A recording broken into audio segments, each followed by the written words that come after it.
I told you, obviously, you won a ring with Eli Manning, and this Sunday, he's having his number retired by the New York Giants. Now that his number will live on in infamy in New York lore, let's talk a little bit about his Hall of Fame case, man. You've played with him, you've seen him up close and personal. Plead your case for Eli Manning being in the Hall of Fame. Yeah, it was great being on the practice squad that year because you got to be around and see how guys prepared, and when it comes to preparation, obviously being more around like practice and with meetings on Eli, throwing with him, stepping in for guys. Like you just saw, like that saying, separation and preparation. He is that guy. And I want you to think about September 25th, 2014. A New York legend had a New York legend moment being Derek Jeter with the walk-off hit on his last game at Yankee Stadium.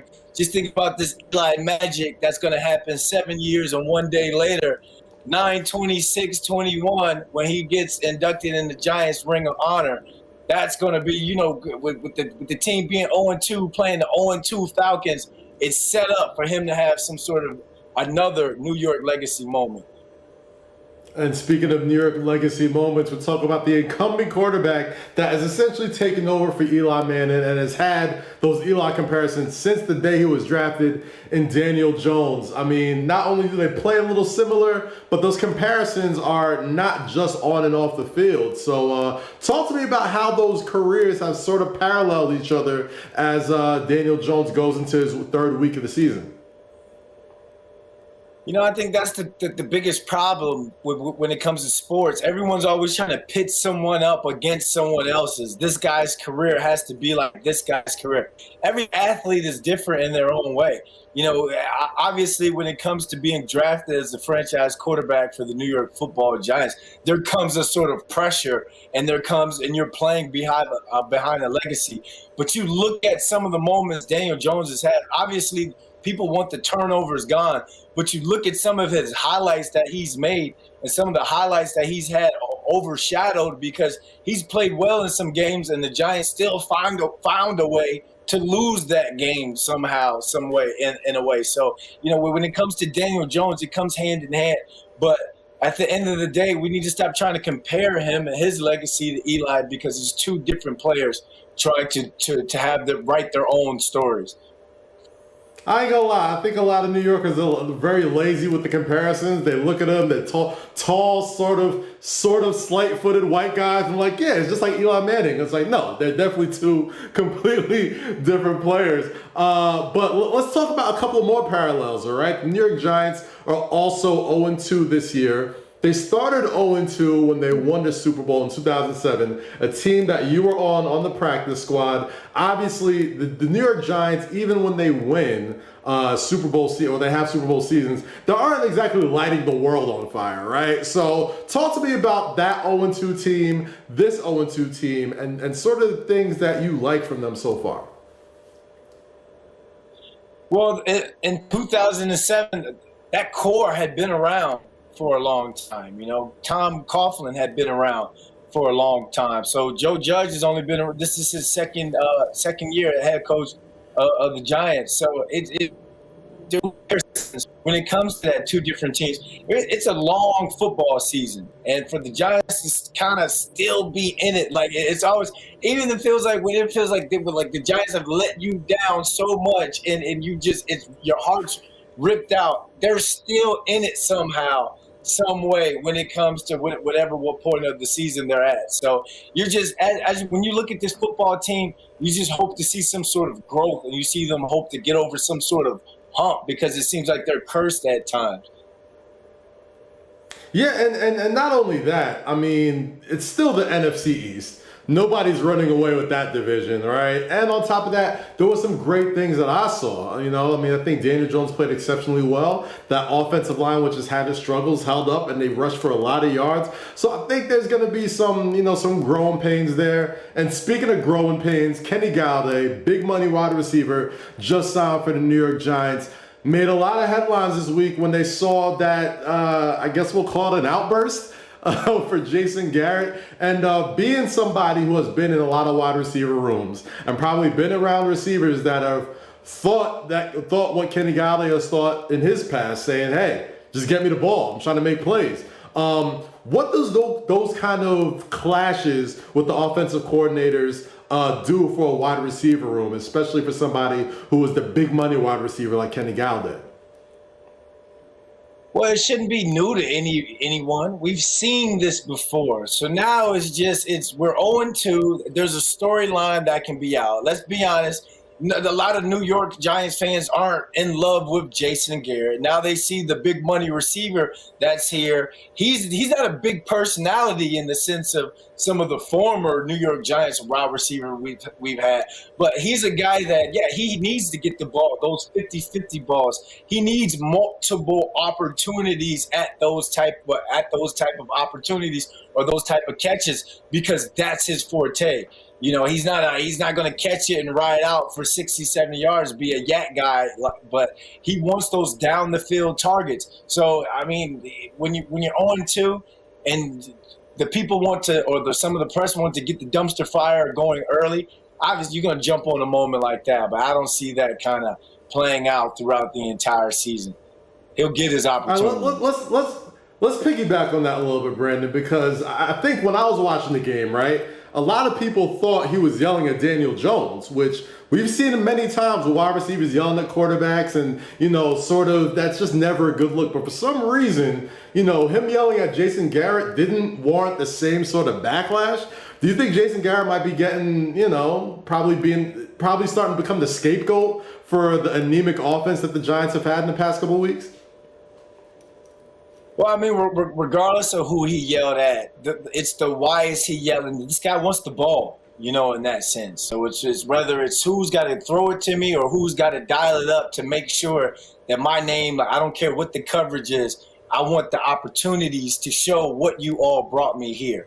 So when it comes to that sense, every receiver, and that there's a different type of receiver in that receiver room. Shep being like, you know, your possession route runner that can still make a big play. Slayton, your over the top guy. Kadarius Toney, question mark, because we haven't seen what he could do yet.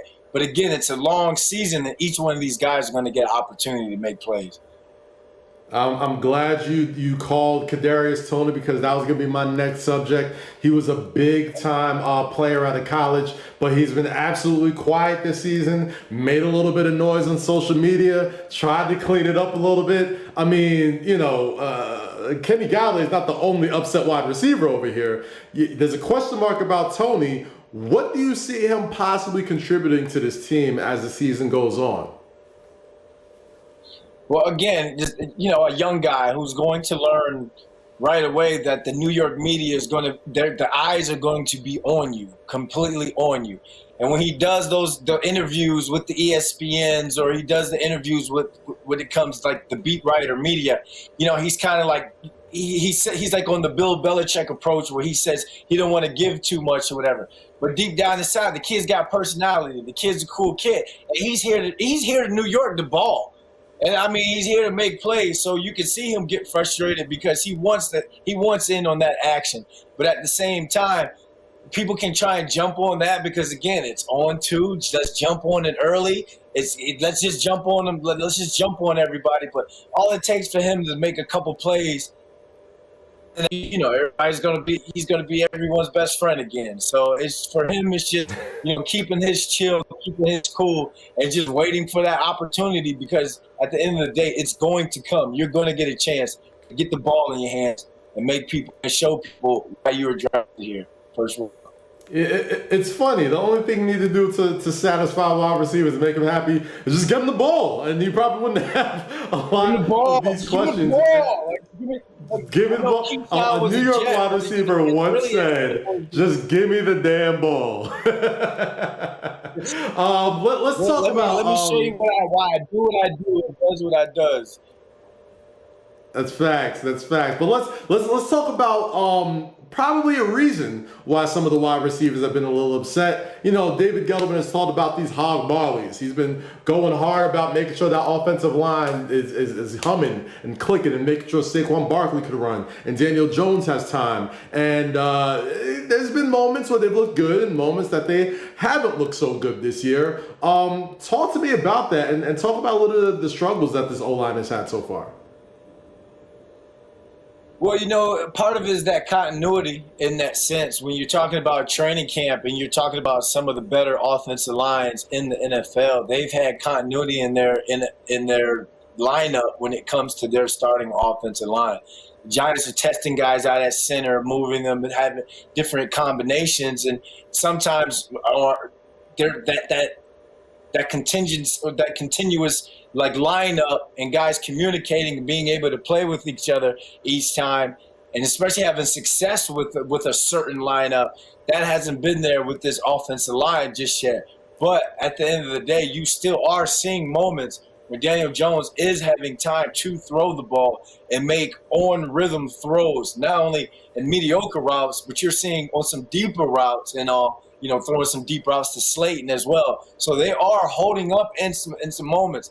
Now, going forward, you would like to see them continue to progress. And you never know what happens, what Dave Gettleman is going to do. Because if you look at the situation, we put a couple wins in a row now. Now you're looking like, okay, we're playing some meaningful football late October, November. You might even throw some trade something in there to really lock up that offensive line, because you're like, hey, we might need to take a run, you know, or go at it this run with you know, full arsenal of players. So again, I could be jumping the gun. Like, this is not right now. This team hasn't shown to be able to be making Christmas plans right now. Not yet. We may not. I don't know yet. We're not balling on Christmas yet. I'm just worried about the stocking. Like, if I can give me a stocking gift. I was about to say the leaves are still out. Like, the leaves are still a little green. They're not brown yet. Let's not get to Christmas. Let's worry about this Sunday, okay? The New York Giants are taking on. I just got my pumpkin spice. Let's take a look at this week's game, courtesy of Caesar Sportsbook. The New York Giants are taking on another 0-2 team, the Atlanta Falcons. A lot of people are saying this might be a must-win game because it does not get any easier for Big Blue after this game. Do you agree with them? Yeah, absolutely. This is a must-win game. You got Eli Manning getting inducted to the Ring of Honor. First 25,000 fans get an Eli bobblehead. Like, I mean, you get an Eli bobblehead. We got to win the game. They passing out bobbleheads.